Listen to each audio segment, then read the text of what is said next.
Product solution. The 730CA bus type controller features built-in laser control signals, analog output, TWM, runs on Linux, and supports high-speed BPT for precise motion control. It supports Syntec height controller, wireless MPG, and teach pendant. Combined with all-in-one absolute servo motors and EtherCAT drives, the system ensures easy expansion and streamlined integration. 5-axis cutting introduction. The Syntec 5-axis cutting system supports standard G-code and 5-axis CM toolpaths.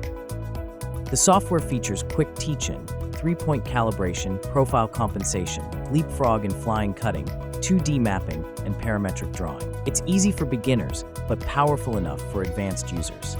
Non-metal 5-axis cutting. Conversational programming with low entry barrier and quick learning curve. Supports DXF file import and online drawing and offline programming. Replaces stamping, fits flexible automation, cuts costs, and widely used in various applications. Metal 5-axis cutting includes enclosed height adjustment, real-time following control, fly cutting, etc., offering high speed, high precision, and energy modulation functions.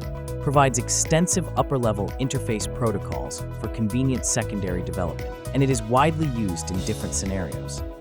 Glass 5-axis cutting supports 5-axis PSO for equidistant pulse control in high-speed machining glass and semiconductors. 50 kHz frequency, 130 mm per second speed, 5 m dot spacing, plus or minus 0.5 m error margin.